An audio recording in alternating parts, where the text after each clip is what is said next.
You won't believe the devastating lengths one homeowner went to after his petty HOA tried to ban his new boat dock. They wanted to ruin his summer, so he decided to ruin their entire existence. He didn't just win the dispute. He bought the whole lake, the entire body of water. And then he used his new deed to literally kick the entire HOA board and their beloved lakeside community right off the property for trespassing. Stay tuned to witness the ultimate power move in property disputes. Before we dive into the deep end of this nuclear property war, do me a favor. Smash that like button until it shatters. Subscribe right now for your daily dose of justice and HOA anarchy, and tell us in the comments what your craziest neighbor drama has been. Let's get into it. Our protagonist, a man we'll call Marcus, had finally achieved the dream, a gorgeous, newly built home on the exclusive shores of Lake Serenity. This wasn't just any lake. It was the crown jewel of the Harbor Shores planned community, overseen by an HOA known for its iron fist and absurd pettiness. The initial conflict was deceptively simple. Marcus wanted a small, simple floating dock for his new fishing boat, a graduation gift to himself after years of grinding work. He submitted the plans, meticulously drawn, compliant with all county codes, and perfectly within the setback limits. The HOA Architectural Review Committee, helmed by the notoriously sour and self-important Brenda, a woman who believed her 3-year tenure on the committee made her a maritime law expert, rejected it. The reason? Disruption of the aesthetic harmony and potential obstruction of the community's line of sight from the gazebo, which, incidentally, was a quarter-mile away. Marcus appealed, presenting aerial photographs and professional surveys proving his dock was invisible from the gazebo. Brenda, sensing a challenge to her absolute authority, doubled down. She cited a decades-old, incredibly vague bylaw about unauthorized modification of the shared natural perimeter. Marcus offered a compromise, a non-intrusive, roll-in, roll-out model used only in the summer. Rejected. The minor conflict became a cold war when Brenda, without proper notice, had a crew install large, gaudy, orange hazard buoys directly in front of Marcus's shoreline. They were entirely decorative and placed precisely to make his boat inaccessible. The official reason? Proactive safety measures. Marcus, furious, documented everything, but the message was clear. The HOA was marking its territory, and Marcus's lakeside dream was about to turn into a nightmare. He knew this wasn't about a dock. It was about power, and he was staring straight at a battle he was not prepared to lose. The HOA's retaliation was swift and brutal. Marcus's attempt to simply use his boat by navigating around the improperly placed buoys resulted in a cease and desist order and a $1,000 fine for willful disregard of community safety regulations. But that was only the appetizer. Brenda, now completely unhinged and viewing Marcus as an existential threat to her little kingdom, went for the jugular. She convened an emergency HOA board meeting, specifically timed when Marcus was traveling for work and couldn't attend. At this meeting, Brenda pushed through a new amendment, a truly outrageous and blatantly discriminatory rule targeting Marcus directly. The amendment stated that any home built after a certain date, the date his home was completed, on a bay, non-peninsula lot, description that only applied to his specific property, was prohibited from constructing or utilizing any private watercraft dock, permanently barring Marcus from his core reason for buying the home. The documentation was a sham. The vote was rigged with her cronies and the rule was illegal, an obvious violation of fair housing principles and restrictive covenant law. But in the micro-jurisdiction of the Harbor Shores HOA, Brenda's word was gospel. Furthermore, the HOA, under Brenda's direction, contracted a local construction crew and, in an act of pure, unadulterated malice, built a small, ugly, concrete viewing platform directly on the sliver of common property between Marcus's lawn and the water. They fenced it off, posted a sign saying HOA private access, and installed a glaring floodlight aimed straight into Marcus's master bedroom. The message was now a declaration of war.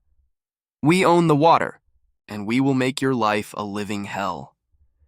Marcus returned to find his idyllic waterfront view destroyed, his property value plummeting, and his legal recourse seeming impossibly expensive and slow. He was trapped, surrounded by enemies, his dream house effectively rendered worthless by the actions of one power-drunk tyrant. He was helpless, his boat rotting in dry storage, his access to the water a mere memory. Marcus didn't hire a simple HOA lawyer. He hired a forensic real estate attorney and an investigative team. His first move was quiet. He had the entire HOA charter and all associated property deeds meticulously audited. The key, he realized, wasn't fighting the rules. It was fighting the foundation of the rules.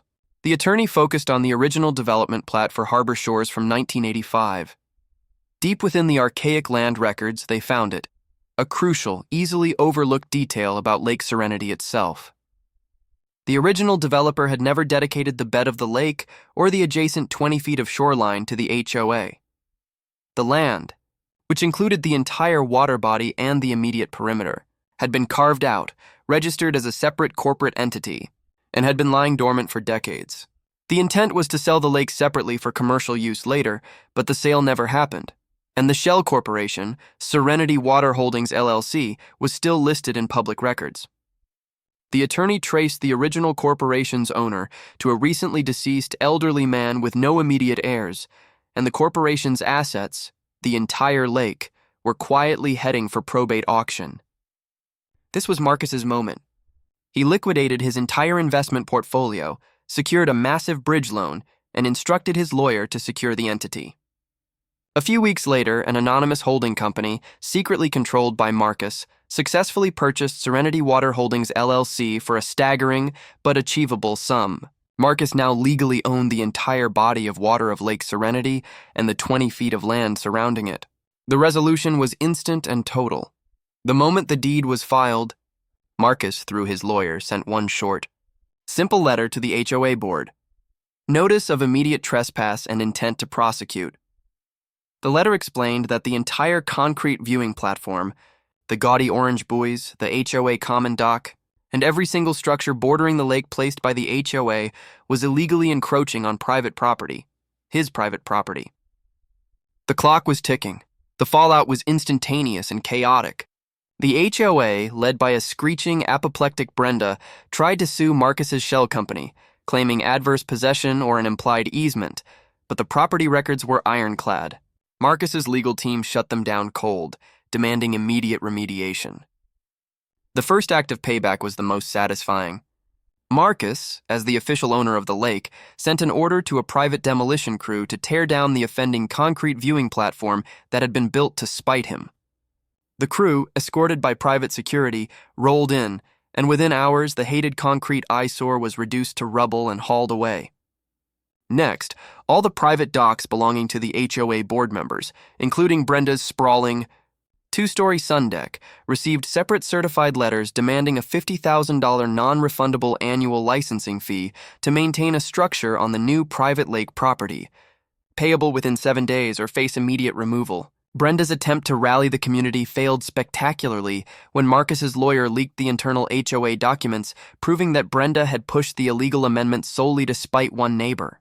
The community, already fed up with her tyranny, turned on her. The immediate consequence for Brenda was a forced, humiliating resignation from the HOA board under threat of a lawsuit from the community itself for corporate malfeasance. The community dock was dismantled and shipped to an undisclosed location. The lake, the very amenity that made Harbor Shores exclusive, was now effectively closed to them unless they paid Marcus an exorbitant fee. The irony was palpable, the injustice repaid tenfold, and the sweet, sweet taste of victory was officially served. The long-term aftermath cemented Marcus's victory and delivered the final, crushing blow. The entire Harbor Shores community's property values plummeted because they no longer had lakeside access, but merely access to a lake owned by a private corporation that charges exorbitant fees. The HOA descended into irreparable internal conflict, struggling to pay its own legal fees while Marcus was secure. His final, masterful stroke of revenge came 6 months later. He used his newly available shoreline and, with full legal authority, installed not just the simple dock he initially wanted, but a massive, state-of-the-art, 2-story boathouse with a viewing deck that towered over the entire neighborhood, perfectly legal on his property line. The final nail in the coffin was an announcement posted on social media and a giant banner visible from the entire community. Lake Serenity was being renamed Lake Retribution and was available for non-motorized public use by anyone except current residents of Harbor Shores. The ultimate secondary revenge move? Marcus bought the vacant lot 2 doors down, built a small, elegant coffee shop overlooking the lake, and specifically banned Brenda from ever setting foot on the property, hanging a framed picture of her resignation letter behind the counter. The despot was gone, the injustice was corrected, and the protagonist reigned supreme, forever master of his own destiny and the 150 acres of water surrounding it. What an absolutely epic display of nuclear revenge. Can you believe he bought the whole lake? Let me know the most shocking moment in this story down in the comments. Was it the concrete platform or the final renaming of the lake? Don't forget to smash the subscribe button and hit that notification bell so you never miss another high-stakes story of justice served. Thanks for watching.